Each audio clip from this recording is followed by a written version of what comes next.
आज गोंडा मुख्यालय पर एक पीड़ित परिवार ने एक नर्सिंग होम में जमकर हंगामा किया। जगदीशपुर के रहने वाले दिनेश गौतम के भाई की बहू गोंडा मेडिकल नर्सिंग होम में भर्ती थी। उनका आरोप था कि बहू के भर्ती होने पर वहाँ की डॉक्टर द्वारा बताया गया कि जो बच्चा पेट में पल रहा है उसके ना हाथ हैं और ना पैर हैं, इसलिए इस बच्चे को एबॉर्शन कराना पड़ेगा। उसका आरोप है कि बहू को डॉक्टर द्वारा गलत सुई दिया गया, दवा दिया गया, जिससे बच्चा पेट में मर गया और उसके बाद में जब पैदा हुआ तो बच्चे के हाथ भी थे, पैर भी थे। परिवार वालों का गुस्सा था कि डॉक्टर ने जानबूझकर बच्चे को मार डाला है। क्या कहा है उसके परिजनों ने? दिनेश कुमार गौतम है, मैं जगदीशपुर गांव से रहने वाला हूं। हमारी बहू प्रेग्नेंट थी। हम यहाँ पे उनका इलाज के लिए लाए थे। कहाँ पर लाए थे? Gonda medical centre, doctor Anita Mishra. तो यहाँ पे बोला गया कि इसका डिजिटल एक्सरे कराइए, अल्ट्रासाउंड। उसको कराया गया तो वहाँ पे बोला कि इसका गांठ के नीचे पैर नहीं है। वो रिपोर्ट ला के यहाँ पे दिखाए डॉक्टर को। ये मैडम बोली कि इसका पैर नहीं है, इसको बच्चे को निकालना पड़ेगा और ये जीवित रहेगा तो कोई आपके काम का नहीं है। तो हम लोग बोले कि ठीक है, आज तो घर ले जा रहे हैं, कल ला के एडमिट कर देंगे। दूसरे दिन जब एडमिट करने लेकर आए तो हम कहा करो डॉक्टर से समझ लिया। तो उनसे बोला गया कि मैम बच्चे का आप और एक अल्ट्रासाउंड करा लीजिए। तो कहे कि कहो तो 42 वाला लिख दें, जब क्लियर इसमें है तो उसमें अल्ट्रासाउंड कराना क्या है। तो हम लोग का ठीक है, जब आपका क्लियर है तो आप एडमिट करिए और नॉर्मल डिलीवरी कर दीजिए। कितने समय में, तो हम जहाँ जहाँ पर्ची कटाए उससे पूछे भैया कि कितने समय में डिलीवरी हो जाएगा। कहा 12 से 48 घंटे के अंदर हो जाएगा। अपना एडमिट करके 12 बजे 13 तारीख दवा चालू कर दिया। तब तक बच्चा चल रहा था पेट में। उसके कुछ देर के बाद बच्चा चलना बंद कर दिया। दर्द होता रहा बराबर, घटा बढ़ा करे दर्द होता रहे। कल रात में जब ज़्यादा हो गया, ज़्यादा तकलीफ हुआ, तो बोली कि ऐसा है कि आज तक ऐसा कोई मर्ज नहीं आया मरीज कि इतना परेशानी हो। ऐसा अगर जो रात रात बच्चा नहीं होगा सुबह ऑपरेशन करना पड़ेगा। तो हम लोग का ठीक है, सुबह तक इंतजार देखे।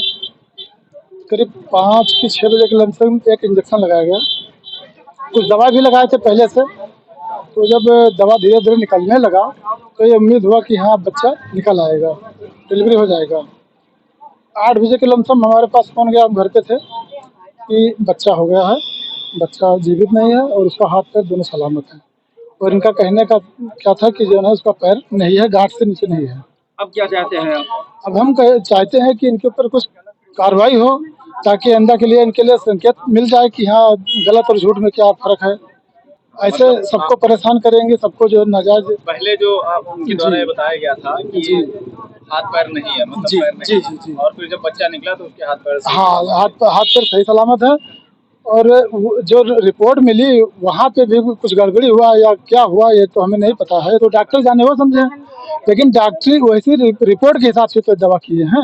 वहाँ जहाँ आपने कराए थे अल्ट्रासाउंड ये एमडीसी तो कौन है यहाँ, गुरु नानक स्कूल जो है, रेफर कौन किया था यहाँ से वहाँ के लिए?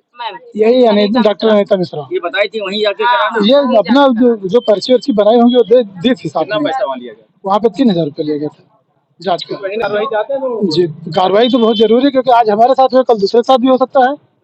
अगर जो कोई जानकारी नहीं है, अनजान आदमी आए तो उसके साथ और बड़ी घटना हो सकती है। पुलिस रिपोर्ट किया आपने? कोई तहरीर दिया? अभी तहरीर नहीं दिया, क्योंकि इसमें बोलबम का मामला चल रहा है और कुछ वकील लोग हड़ताल किए हैं। कोई अधिकारी मौके पे है नहीं इस समय। तो शाम तक या जब मौका में जब कोई अधिकारी बैठेगा तो एप्लीकेशन उनको दिया जाएगा। हाँ, पुलिस आई थी। अब हमें नहीं जानकारी कि 112 वाले बुलाएंगे कि कौन बुलाएगा, लेकिन आए थे। वहीं आरोपी डॉक्टर अनीता मिश्रा ने बताया, ये कभी मुझे दिखाई नहीं थी, किसी और डॉक्टर को ये छठे महीने में पहली बार दिखाई। तो उन्होंने अल्ट्रासाउंड कराया तो उसमें बहुत सारे कमियां जो एनामली निकलते हैं वो निकला था। तो उन्होंने बोला कि एक टीपा कराना जरूरी है, क्योंकि नॉर्मल अल्ट्रासाउंड में कई कमियां बच्चों में निकला है, तो आप जाकर के टीपा करा के आइए। तो उन्होंने टीपा ना करा के मेरे पास सेकेंड ओपिनियन के लिए पहली बार 6 महीने में, वो 3 दिन पहले मेरे पास आए, तो हमने लिख के उनको टिफा दिया, तो वो टिफा करा के आए यहीं पे गोंडा में, और उस टिफा में मल्टीपल एनामलीज बच्चे के अंदर था। जैसे बच्चे एक डबल बबल साइन, उसका मतलब डिओडिनल एट्रेसिया होता है, मतलब बच्चे का एक पार्ट पूरा बंद उसमें रहता है, डिओडिनम। तो और ये एक मेजर एनामली होता है। और स्केलेटल डिस्प्लेजिया था, मतलब जो बोन्स है वो सही से मतलब बन नहीं रहे हैं हाथ पैर का, इस तरीके से उसमें था। और ये तमाम एबनॉर्मेलिटी रहने की वजह से उसको ये बताया गया है कि इस बच्चे को गिराना होगा, क्योंकि 9 महीने तक लेके जाने से उस बच्चे का कोई मतलब नहीं था। इसीलिए 5 महीने में टीका कराया ही जाता है, ताकि कोई एबनॉर्मल बच्चा हो, उसको माँ ये ना झेले कि 9 महीने तक उसको ले जाए, तब पैदा करे, तब वो लोग दुखी हो। तो इसीलिए ये जाँच को कराया ही जाता है। तो टीपा में मल्टीपल एनामली मिला, उसको उनको समझा दिया गया। और जब बच्चा पैदा हुआ, जैसे डिओडिनल एट्रेसिया है, अब वो डिओडिनम बच्चे वो एक जीआई ट्रैक्ट का, वो एक आंत का एक पार्ट होता है वो, उसको हम बाहर से वो कैसे दिखेगा? अब वो बाहर से दिखने पर बच्चे सही दिख रहा है, अभी उसके दोनों पैर छोटे हैं, जरूर छोटे हैं, लेकिन ये लोग ओवरऑल जो है, जैसे फेस फेस उसका सही दिख रहा है, तो ये लोग झगड़ा कर रहे हैं कि उसके अंदर कोई कमी नहीं था, वो अल्ट्रासाउंड गलत था, और गलत अल्ट्रासाउंड के बलबूते पे अपने बच्चे को गिरा दिया, ये लोग हमारे ऊपर आरोप लगा रहे हैं। बिल्कुल, वो भी नॉर्मल अल्ट्रासाउंड नहीं, एनामली स्कैन लेवल 2 टीपा अल्ट्रासाउंड के भरोसे। हमने उसमें क्लियरली लिखा भी है, उनकी ओपीडी कार्ड में भी उन्होंने समझाया था, उसको लिख के भी दिया है कि आप एक लेवल 2, अगर आपको विश्वास नहीं बैठता है तो एक जगह और लेवल 2 अल्ट्रासाउंड करा लीजिए।